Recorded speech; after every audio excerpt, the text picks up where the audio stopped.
Pour conclure, nous allons vous prouver si le Coran vient bien de Dieu. Car comme il a été dit, si celui-ci provient de Dieu, il doit contenir des miracles. Et si vous lisez le Coran, vous verrez qu'il contient des informations qui ne pouvaient être connues à l'époque, c'est-à-dire il y a 1400 ans. Mohammed était un homme qui vivait en plein milieu du désert d'Arabie, là où la technologie n'existait pas. À cette époque, il n'y avait pas d'électricité, aucun appareil électronique, rien de tout ça. Les gens vivent de la terre, se déplacent en chameau. Personne n'avait inventé ou même pu imaginer les choses telles que les sondes, les scanners, les satellites, etc. Et pourtant, dans le Coran, nous pouvons lire « Sous l'eau, il y a des endroits où il y a de l'eau douce et de l'eau salée.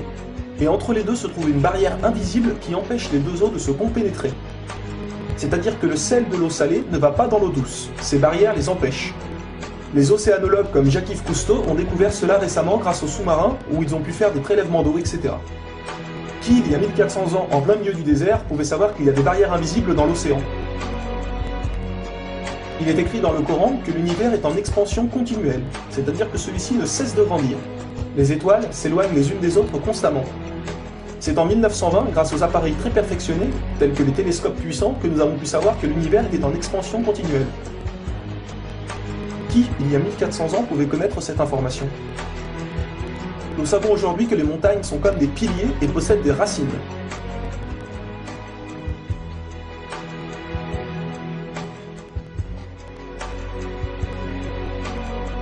Sans les montagnes, il y aurait très fréquemment des tremblements de terre. Nous savons grâce aux récentes découvertes qu'elles servent à la stabilisation de l'écorce terrestre. Qui, une nouvelle fois, il y a 1400 ans, pouvait savoir que les montagnes étaient ancrées comme des piliers et que ceux-ci servaient à la stabilisation de l'écorce terrestre? Il est écrit dans le Coran que Dieu a créé les 7 cieux et la terre par le même nombre, c'est-à-dire 7. Nous connaissons aujourd'hui, grâce aux sondes qui vont sous terre, que la planète possède 7 couches terrestres. Le noyau interne solide, le noyau externe liquide, la couche D, le manteau inférieur, puis le manteau intermédiaire, le manteau supérieur et la lithosphère. Qui, il y a 1400 ans en plein milieu du désert, pouvait savoir que la Terre possédait 7 couches? Il était impossible de connaître cela sans la technologie récente.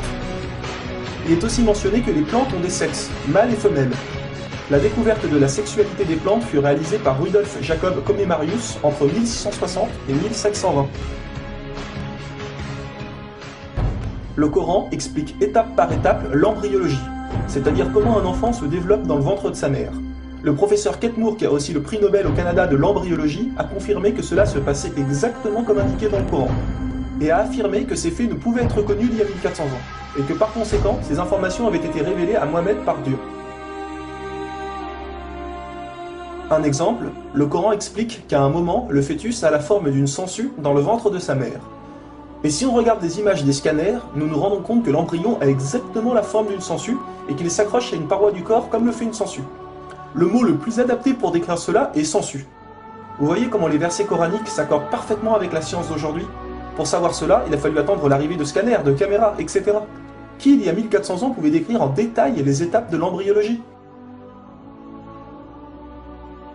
Pour ceux qui pensent que le Coran copie certaines civilisations, il faut savoir que certaines personnes auparavant avaient fait des suppositions et avaient pensé des choses qui se sont révélées vraies, mais ont aussi fait énormément d'erreurs, et que soi-disant le Coran les avait copiées. Donc par exemple, si vous prenez un mauvais élève qui copie sur un bon élève, si le bon élève a 18 sur 20, est-ce que le mauvais élève va avoir 20 sur 20? Non, bien sûr que non, car le mauvais élève aura copié les bonnes comme les mauvaises réponses, donc il aura aussi 18 sur 20. Alors si soi-disant le Coran copie les civilisations ou peu importe, comment se fait-il que le Coran extrait le vrai du faux? De plus que ces quelques civilisations ne faisaient que des suppositions. Or Mohammed affirme être sûr de tout ce qu'il dit. Le Coran contient plus de 500 versets dus à la science, sans aucune erreur ou contradiction. Et la technologie d'aujourd'hui ne vient pas contredire, mais confirmer tous les versets un par un du Coran.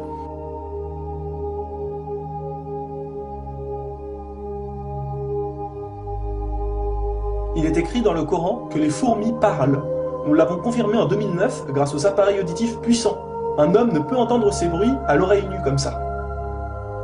Nous savons aujourd'hui que dans la plupart des pays, il est interdit d'avorter au bout de 3 à 4 mois.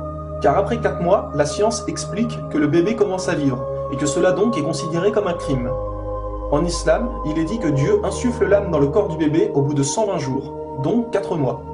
Comme par hasard au même moment que quand la science démontre que c'est à cette période que la vie du fœtus commence.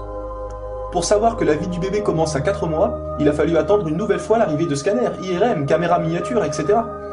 Qui, il y a 1400 ans, pouvait savoir que le bébé commençait à vivre au bout de 4 mois? Nous savons qu'au début du monde, il y avait seulement une nébuleuse primaire, compactée en une seule masse et qui a explosé, ce que nous appelons aujourd'hui le Big Bang. Le déroulement du Big Bang est pourtant écrit dans le Coran. Le Big Bang a été découvert au XXe siècle, alors que le Coran a été écrit au 7e siècle. Le Coran affirme que ce sont les abeilles femelles qui ramassent le pollen des fleurs. Pourquoi le Coran ne parle que des femelles et non des mâles? Eh bien la science a découvert récemment qu'effectivement les femelles possédaient des organes que les mâles n'ont pas, et ceux-ci ne peuvent pas collecter le pollen des plantes. Encore et toujours, qui pouvait savoir il y a 1400 ans que les mâles n'ont pas les organes nécessaires pour le prélèvement du pollen? Il y a longtemps, les gens pensaient que la Terre était plate. Ce n'est qu'en 1577 que Francis Drake fait le tour de la planète et prouve que celle-ci est ronde. Le Coran, environ 1000 ans plus tôt, affirme que la Terre est ronde, mais ne s'arrête pas à ça. Pour donner un exemple, il est dit que la Terre ressemble à un œuf, mais pas n'importe quel œuf, celui d'une autruche.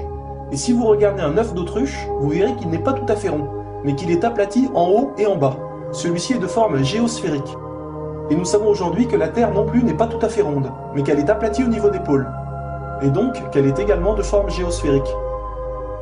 Qui, il y a 1400 ans, pouvait savoir que la planète Terre était géosphérique? Il a fallu attendre les satellites pour sortir de la Terre pour se rendre compte de cela. Soyons honnêtes, qui, il y a plus d'un millénaire, pouvait faire toutes ces affirmations, sans aucune technologie? Rendez-vous compte, à cette époque-là?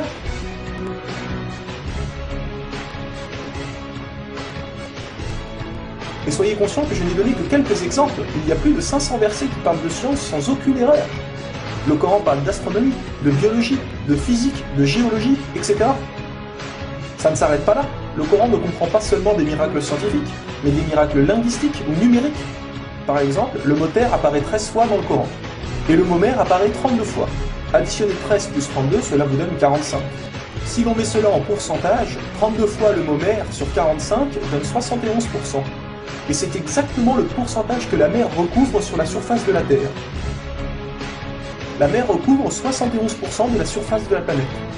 Et 13 sur 45 donne 29%. Et c'est exactement le pourcentage que représente la Terre sur la surface de la planète.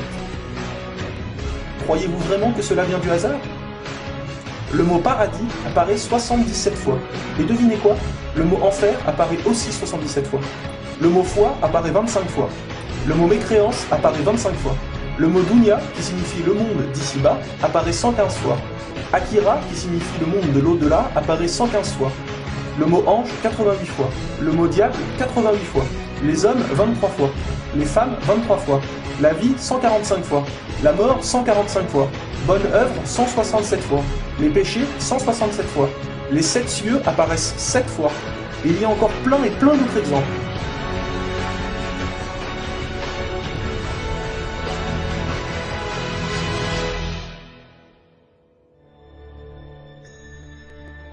Le Coran est d'une beauté incomparable. Dans la langue originale, c'est-à-dire en arabe, environ la moitié du Coran rime. Le Coran contient des palindromes. Un palindrome est un mot qui veut dire la même chose si on le dit à l'envers. Par exemple, Bob, à l'envers, vous aurez toujours Bob. Ou kayak, à l'envers, vous aurez toujours kayak. Un mot comme ça peut se trouver, mais une phrase entière, cela est quasiment impossible. Ou alors votre phrase ne voudra rien dire. Mais non, le Coran possède des phrases entières en palindrome, et ces versets ont un sens très profond. Le Coran ne possède aucune contradiction ou erreur. Je vais donner un dernier exemple avant de conclure. Vous allez vous rendre compte de l'extraordinaire précision du choix des mots. Dans un verset, Dieu dit qu'il n'a pas doté l'homme de 2 cœurs. Pourtant, un peu plus loin, Dieu parle aussi des femmes. Alors pourquoi il ne dit pas « je n'ai pas doté l'être humain de 2 cœurs » ? Pourquoi ne parle-t-il que des hommes, puisque les femmes sont mentionnées après? Quand nous lisons tout le passage, nous nous rendons compte que Dieu ne parle pas au sens littéral, mais au sens figuré.